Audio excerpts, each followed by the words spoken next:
大家好，我是美食多 YouTube 黄金3小时。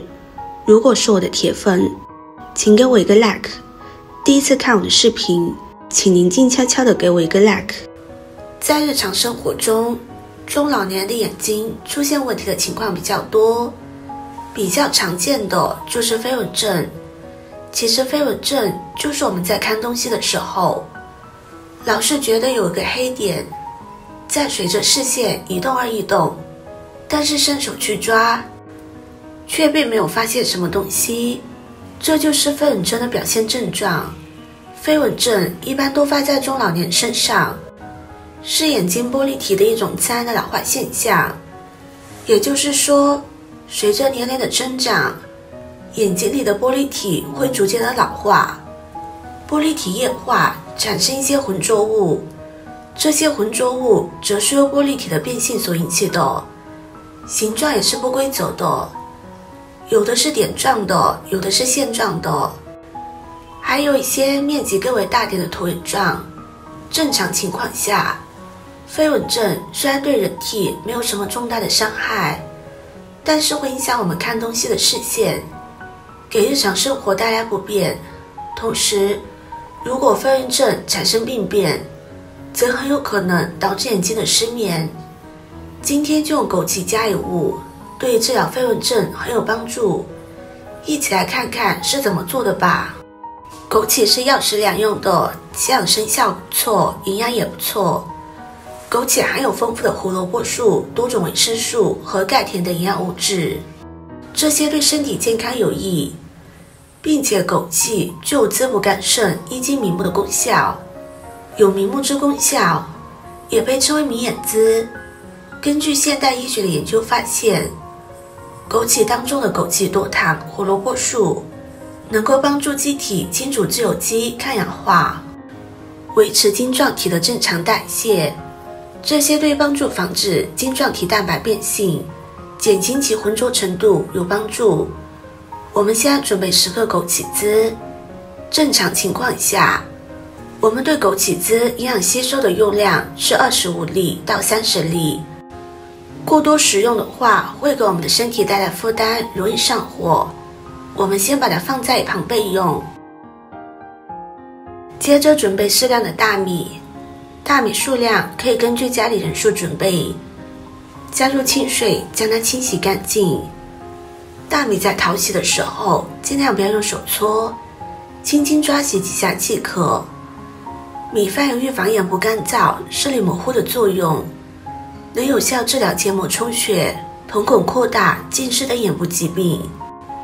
米饭中含有丰富的氨基酸和维生素，能促进新陈代谢、镇定神经。另外，米饭中的有机酸还能消除疲劳，帮助睡眠。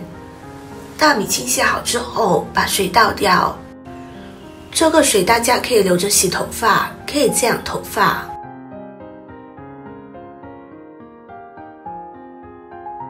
再往里边倒适量的清水，大米把我们淘洗2遍就可以。如果是免洗的大米，可以省略这个步骤。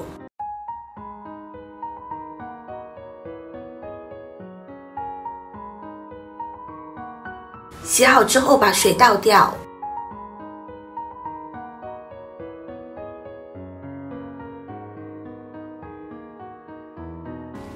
大米清洗干净，像这样就可以了。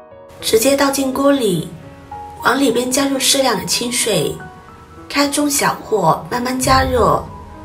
这里需要注意，煮大米粥水和大米的比例为8比1，需要用小火煮40分钟左右，用勺子把它搅拌均匀。制作视频不易，您的每个留言和每个点赞都是我前进的动力。如果您觉得我分享的视频对你有帮助的话，动动您发财的小手，给我点个赞吧。请在底下留言+1，非常感谢您的支持。下面再准备适量的大枣，加入清水、面粉，把它清洗干净，洗去表面的灰尘和杂质。洗红枣大家也不要省略掉，红枣经过长时间的晒制，表面有很多的灰尘杂质。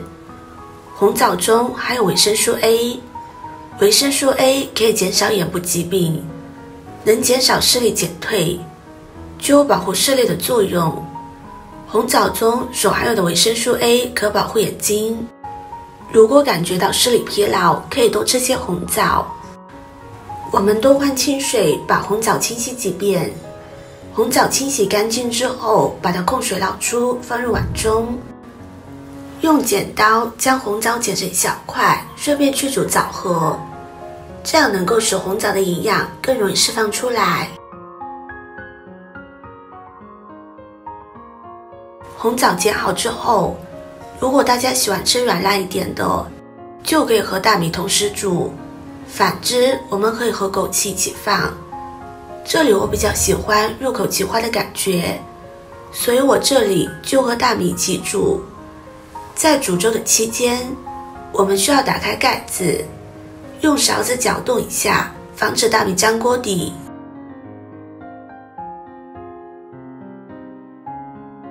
小火煮至30分钟之后，我们这时候加入泡好的枸杞汁，这样可以避免枸杞加入太早，会有股酸味影响口感，同时还能避免枸杞汁中的营养流失。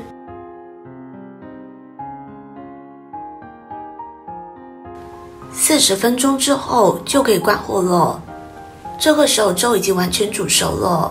把煮好的红枣枸杞粥装在一个适合的大小碗中，这样我们就可以开吃了。大家也可以根据自己的口味加入一点白糖。